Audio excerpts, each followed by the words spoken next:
নমস্কার প্রিয় বন্ধুরা, আজকে একটা লং ভিডিও নিয়ে চলে আসলাম। সকাল সকাল ঘরটা ঝাড় দিয়ে দিচ্ছি, তারপরে ঘরও মুছে নিচ্ছি। ঘরটার মোছা কমপ্লিট হয়ে গেছে। যেহেতু আজকে বিশ্বকর্মা পূজা, তাই লেপা মোছা ধোয়া পাখলা সব কিছু কাজ বাজ করে নিচ্ছি। তারপর গাড়িটাও অল্প নোংরা হয়েছিল, তাই গাড়িটাও ধুয়ে নিচ্ছি। আমার গাড়িটা ধোয়া কমপ্লিট হয়ে গেছে। তারপরে গাড়িটা ধোয়ানোর পরে স্নান করে তারপর গাড়িতে তেল সিন্দুর দিয়েছি, আর আমার মেয়ে মালা পরায় দিচ্ছিল। তারপরে মেশিনের মধ্যেও তেল সিন্দুর দিয়ে দিচ্ছে, আর ঠাকুর দেওয়া কমপ্লিট হয়ে গেছে।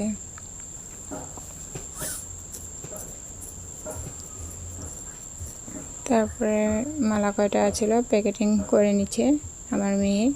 আমার কিন্তু কাজে সাহায্য করে, তাই ও প্যাকেটিং করতে পারে, তার জন্য ও করে দিচ্ছিল আর কি। তাই একটু ভিডিও করে নিলাম। তারপরে সকালবেলা চা খেয়েছি কেক দিয়ে।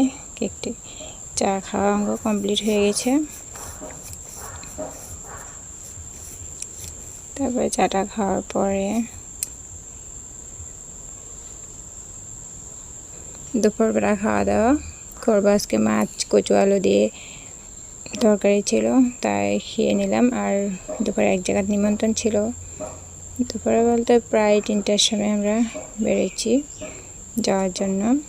মেয়ে আমি রেডি হয়ে গেছি, আর পাশের বাড়ি একটা ভূমি গিয়েছিল।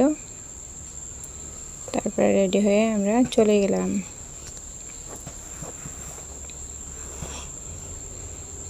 তারপরে যাওয়ার পরে প্রণাম টনাম করে নিলাম। ঠাকুর প্রণাম টনাম করে অল্প সময় বসছিলাম।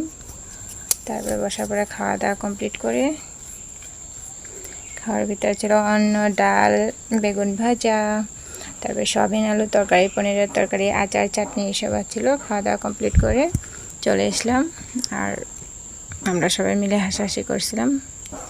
এইভাবে চলে আসলাম। ভিডিওটি ভালো লাগলে লাইক, কমেন্ট আর শেয়ার করে দিও। পরবর্তী ভিডিওতে দেখা হবে অন্য একটি ব্লগের সাথে। আজকের জন্য টাটা।